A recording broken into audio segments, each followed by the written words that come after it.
की बड़ी खबर मिल रही है। साधराम यादव की हत्या के आरोपियों पर अब राजनीति गरमा रही है। राजनीतिक गलियारों में यह मसला गरमा रहा है। आरोपियों के आतंकी संगठन से संबंध पर छत्तीसगढ़ के पूर्व मुख्यमंत्री बघेल का बयान सामने आया है। उन्होंने कहा है कि जिसका भी कनेक्शन निकले उस पर कार्रवाई होनी चाहिए, लेकिन बीरनपुर की घटना के बाद बीजेपी ने उसके पिता को विधायक बनाया। भूपेश बघेल ने कहा कि वही घटना कवर्धा में हुई तो अब विजय शर्मा को इस्तीफा दे देना चाहिए, उसके पिता को चुनाव लड़ाना चाहिए, तभी न्याय मिलेगा। बड़ा बयान दिया है भूपेश बघेल ने। ईश्वर साहू को जो लाभ मिला वही यादव परिवार को भी लाभ मिले। बड़ी खबर छत्तीसगढ़ से।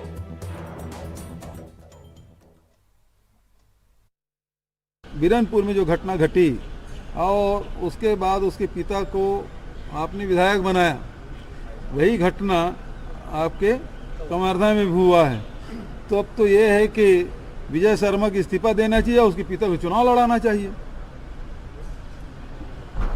पहले तो ये करे, उसके साथ न्याय मिले। जो ईश्वर साहू को जो लाभ मिला है वही लाभ यादव परिवार को भी मिलना चाहिए। खबर पर और ज्यादा जानकारी लेंगे। हमारे संवाददाता जुल्फिकार अली इस वक्त हमारे साथ जुड़ गए हैं। जुल्फिकार, ये तो एक तीर से दो निशाने साध रहे हैं भूपेश बघेल इस मसले पर। बिल्कुल दीपक, क्योंकि सियासत है और सियासत कितनी दूर तक जाएगी ये कहना मुश्किल हो, लेकिन क्योंकि चुनाव है छत्तीसगढ़ में, लोकसभा का चुनाव है और उसके पहले अगर विधानसभा के चुनाव थे, जिस तरीके से बीरनपुर की घटना हुई और कवर्धा में जो झंडा कांड हुआ जो आपने भी देखा, और उसके बाद से छत्तीसगढ़ की जो सियासत बदली और पोलराइजेशन किया गया, ध्रुवीकरण हुआ, तो अब चुनाव चल रहा है। तो चुनाव के समय में पहले भारतीय जनता पार्टी विपक्ष में थी और इस बार अगर देखें तो कांग्रेस विपक्ष में है और सत्ता में भारतीय जनता पार्टी है। और लोकसभा के चुनाव को देखते हुए किस तरीके से वोट किस पाले में जा सकते हैं उसको लेकर दोनों पॉलिटिकल पार्टियां काम कर रही हैं। जैसा कि जिला प्रशासन की तरफ से और पुलिस की तरफ से कवर्धा में बात निकलकर सामने आई कि जो साधराम यादव की हत्या हुई थी और उसमें जो आरोपी गिरफ्तार हुए हैं उनका कहीं ना कहीं आतंकी संगठनों से कनेक्शन है, इसको लेकर पुलिस का बयान आया। तो उस पर छत्तीसगढ़ की सियासत गरमा गई है। पूर्व मुख्यमंत्री भूपेश बघेल ने सीधे तौर से भारतीय जनता पार्टी पर कटाक्ष करते हुए कहा कि जिस तरीके से बीरनपुर में घटना हुई और उसके बाद जो मृतक था उसके पिता को भारतीय जनता पार्टी ने चुनाव लड़ाया और विधायक बनाया, तो अब साधराम यादव की हत्या हुई है तो उसके पिता को भी यहाँ पर चुनाव लड़ाना चाहिए और उप मुख्यमंत्री विजय शर्मा को इस्तीफा दे देना चाहिए।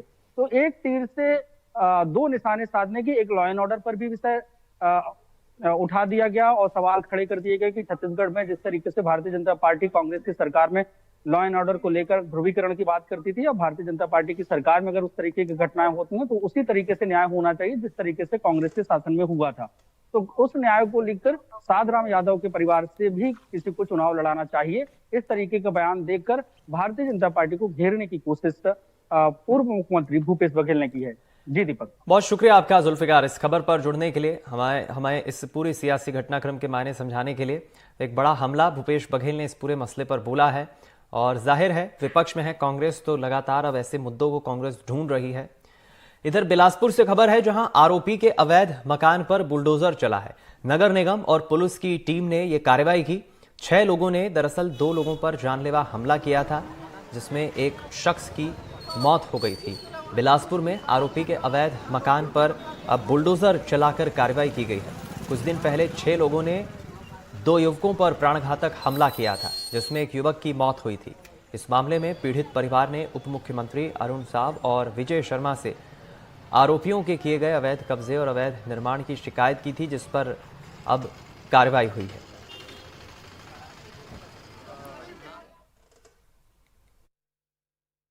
खमतराई में अटल चौक में एक गोपी सूर्यवंशी का अवैध निर्माण था और साथ ही साथ एक अस्थायी बेजा कब्जा था। इस पर नगर निगम प्रशासन द्वारा आज उनके अतिक्रमण को तोड़ा गया। इस पर आज अतिक्रमण को तोड़ने पर आज पुलिस बल भी सुरक्षा के दृष्टिकोण से तैनात थी। अगर हम देखें तो जो गोपी सूर्यवंशी का अगर पुलिस नजर देखे कि पूर्व में भी उसके कई एक अपराध है और अभी हाल फिलहाल में गंभीर 302 हत्या का भी अपराध कायम हुआ है। पटवारी से प्रतिवेदन आया कि ये बिल्डिंग पूर्ण रूप से अवैध है और इसमें सरकारी जमीन पर कब्जा है और साथ ही साथ इसने शमशान की भूमि पर भी कब्जा किया है। तो इसको नोटिस जारी किया गया था 24 घंटे में हटाने के लिए और जो भी जितना भी था स्ट्रक्चर उसमें हटा दिया है और बाकी उस पर कार्रवाई की गई है।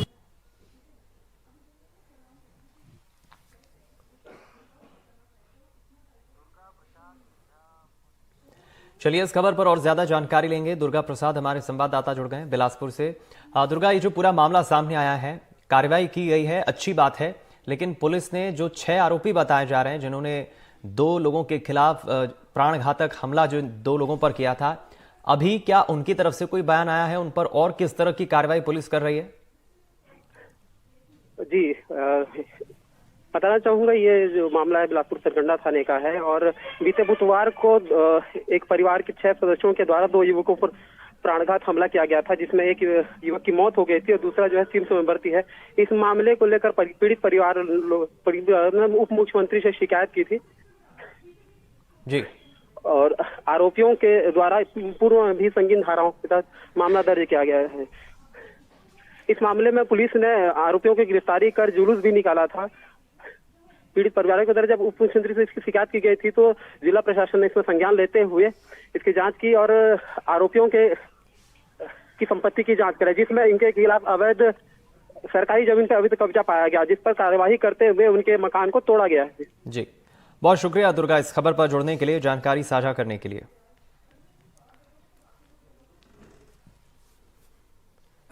खबर मध्य प्रदेश के रतलाम से है, जहां एक ही परिवार की 3 महिलाओं से दुष्कर्म किया गया। बताया जा रहा है एक तांत्रिक ने 3 महिलाओं के साथ घर में दुष्कर्म किया। तंत्र मंत्र के नाम पर तांत्रिक ने रेप किया। दरअसल महिला परेशान थी और महिला ने तांत्रिक को अपनी परेशानी बताई, जिसके बाद महिला ने उस तांत्रिक को अपने घर बुलाया। आलोट थाना पुलिस ने फिलहाल मामला दर्ज कर लिया है। तांत्रिक ने घर पर जाकर महिला, उसकी बेटी और उसकी बहन के साथ दुष्कर्म किया। पुलिस फिलहाल इस मामले में जांच कर रही है। आरोपी तांत्रिक को पुलिस ने गिरफ्तार कर लिया है। जिन 3 महिलाओं से आरोपी तांत्रिक ने दुष्कर्म किया वो एक ही परिवार की बताई जा रही है और तांत्रिक ने महिला को गुमराह कर अपनी हवस का शिकार बनाया। पुलिस मामले की जांच कर रही है। साजिद का रुख करेंगे। साजिद, क्या है मामला?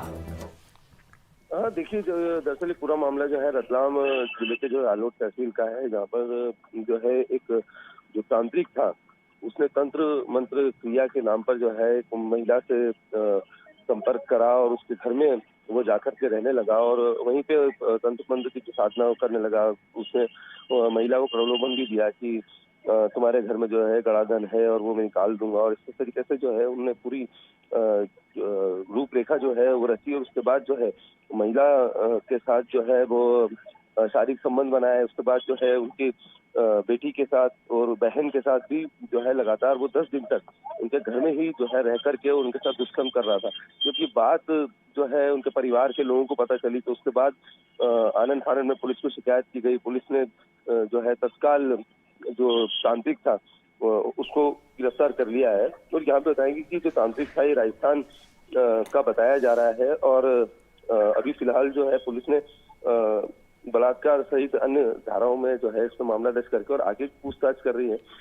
रतलाम एसपी ने भी हमें ये बताया है कि जो आरोपी जो तांत्रिक है उससे हम गहनता से जो है पूछताछ कर रहे हैं और पता करने में लगे हैं कि आगे और पूर्व में भी इसने कितनी महिलाओं के साथ जो है इस तरीके से वारदात को अंजाम दिया है। जी चलिए, बहुत शुक्रिया साजिद इस खबर पर जुड़ने के लिए, जानकारी साझा करने के लिए।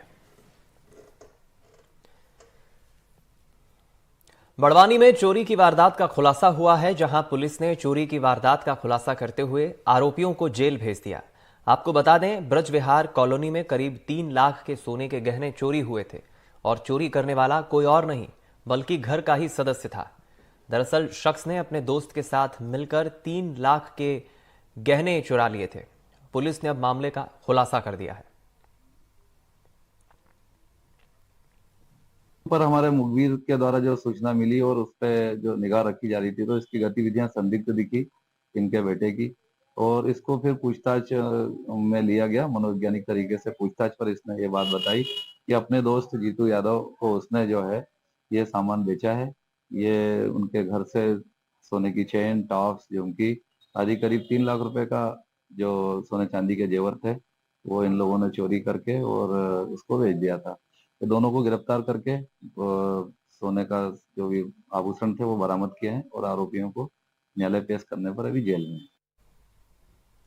इधर ग्वालियर में हर्ष फायरिंग रोकना एक शख्स को भारी पड़ गया, जिसमें शख्स की गोली लगने से बताया जा रहा है चोट उसे घायल हुआ है। शख्स हॉस्पिटल में भर्ती है, उसका इलाज चल रहा है। आपको बता दें मामला एक शादी समारोह का है जहां एक युवक हर्ष फायरिंग कर रहा था। वहीं एक शख्स इसका विरोध कर रहा था। जब उसने विरोध किया तो उसने शख्स को ही गोली मार दी। वारदात के बाद से युवक फरार है। पुलिस आरोपी की तलाश में जुटी है।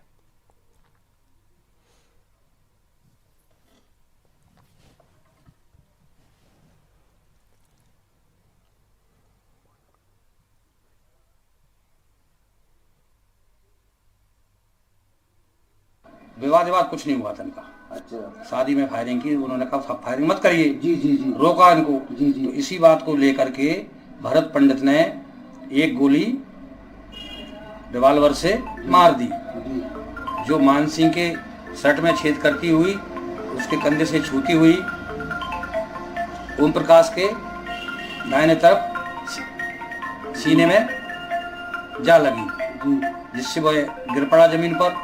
भरत पंडित भाग गया।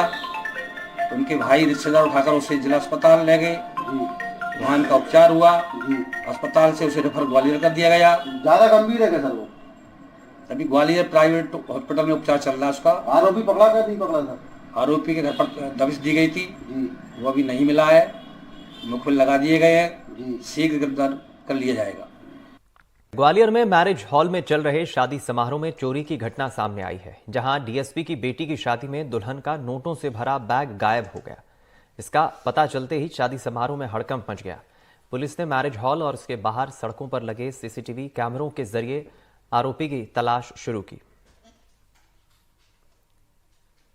जी, कल शाम की घटना है। बंधन वाटिका में विवाह समारोह के दौरान एक बैग चोरी हुआ था, जिसमें हमने चोर को आइडेंटिफाई कर लिया है, क्योंकि हमारे पास उसका सीसीटीवी फुटेज है और जल्दी हम उसको गिरफ्तार कर लेंगे। किसके यहाँ से शादी थी? रिटायर्ड डीएसपी के रिश्तेदार बताए जाते हैं। जी जी, रिटायर्ड डीएसपी मैडम के घर में शादी थी।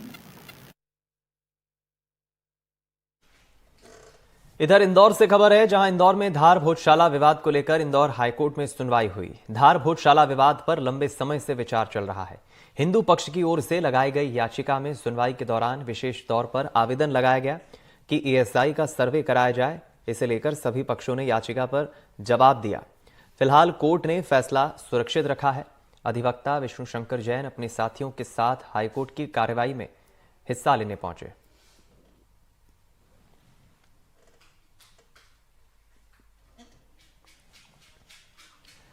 दरअसल भोजशाला विवाद लंबे वक्त से चल रहा है और हिंदू पक्ष और मुस्लिम पक्ष दोनों ही पक्षों का अपना अपना तर्क है, अपने अपने दावे हैं इस मसले पर। कहते हैं कि 1875 में यहाँ खुदाई की गई थी और खुदाई में सरस्वती मूर्ति निकलने की बात कही जाती है। वहीं मध्य प्रदेश के धार में 11वीं सदी की ये ऐतिहासिक इमारत है जिसको लेकर विवाद है और दोनों ही पक्षों का अपना अपना दावा है। भोजशाला के नाम राजा भोज के नाम पर रखा गया था। सरस्वती के भक्त थे वो। एएसआई की ओर से अभी फिलहाल ये इमारत संरक्षित है। इस खबर पर और ज्यादा जानकारी लेंगे हम। समीर खान हमारे संवाददाता जुड़ गए इंदौर से। समीर, लंबे वक्त से भोजशाला विवाद चल रहा है कोर्ट में, दोनों पक्षों के अपने अपने दावे हैं। क्या आज सुनवाई हुई इस मामले में?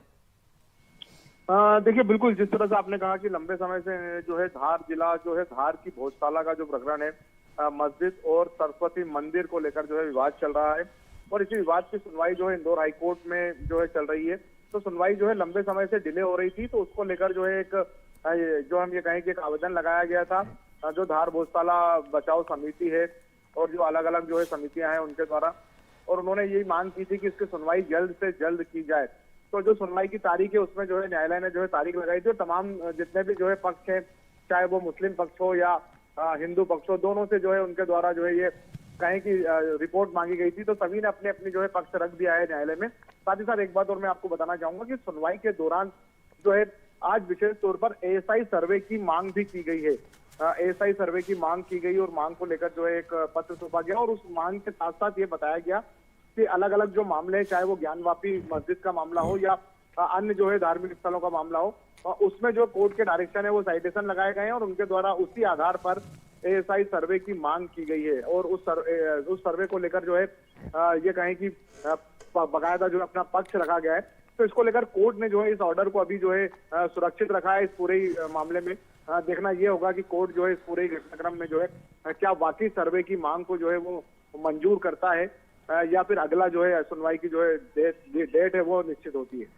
चलिए, बहुत शुक्रिया समीर इस बातचीत के लिए।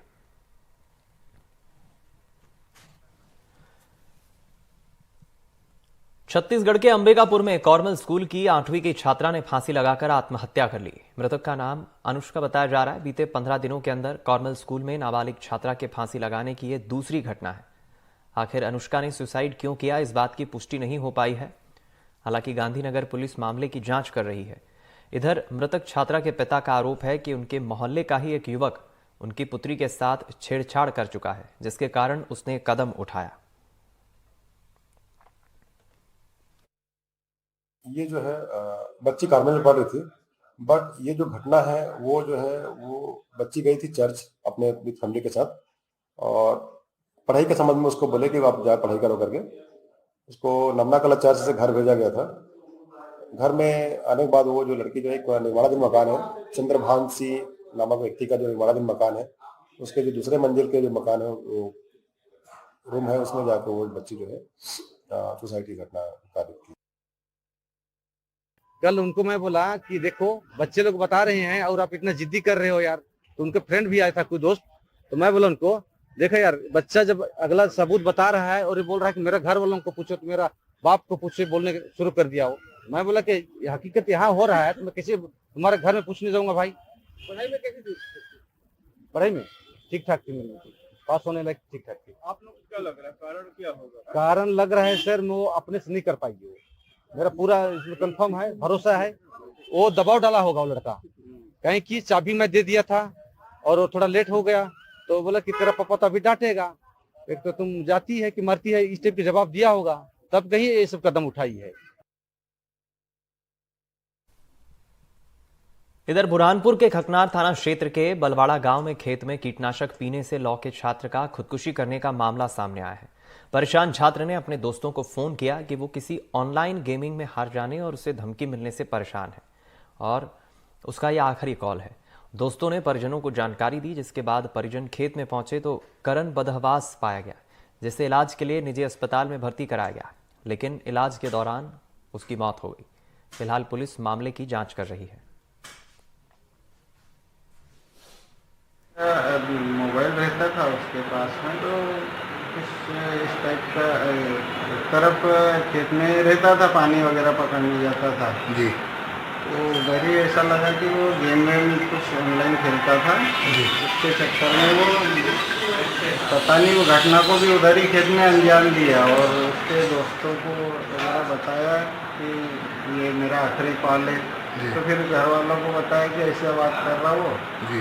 तो फिर खेत में जाके देखा तो हकीकत में उसने घटना को अंजाम दिया था। कितने का रुपया हरा होगा? फिर भी ज़्यादा नहीं, ज़्यादा से ज़्यादा यही कोई 20-25 हज़ार के अंदर ही का उसका गेम हो सकता है। जो घटना घटित हुई है उसमें चूँकि उसने कीटनाशक पिया तो उसकी मृत्यु हुई है, उस व्यक्ति उसमें मार्ग पंजीबद्ध किया गया और तथ्यों की जाँच कर रहे हैं। इधर ग्वालियर में हादसे की खबर सामने आई है, जहां ट्रैक्टर और बाइक की टक्कर में एक शख्स की मौत हो गई, वहीं 2 लोग घायल हो गए। हादसे की खबर को लेकर परिजनों में आक्रोश है। गुस्साए परिजनों ने मौके पर पहुंचकर ट्रैक्टर में आग लगा दी और हंगामा भी किया। जब सूचना मिलने पर पुलिस की टीम पहुंची तो पुलिस ने मौके पर पहुंचकर मामले की जांच की।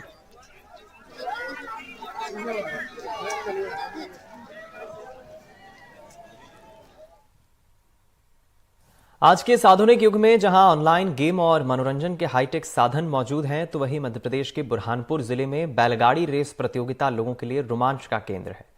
बुरहानपुर जिला मुख्यालय से महज 10 किलोमीटर दूर ग्राम पंचायत पातोंडा में साल में 2 बार बैलगाड़ी रेस का आयोजन होता है। इस प्रतियोगिता में शामिल होने के लिए बुरहानपुर जिले के साथ साथ पड़ोसी राज्य महाराष्ट्र के किसान भी अपने बैलों को लेकर यहां पहुंचते हैं और अपने बैलों का इस बैलगाड़ी रेस में भाग्य आजमाते हैं।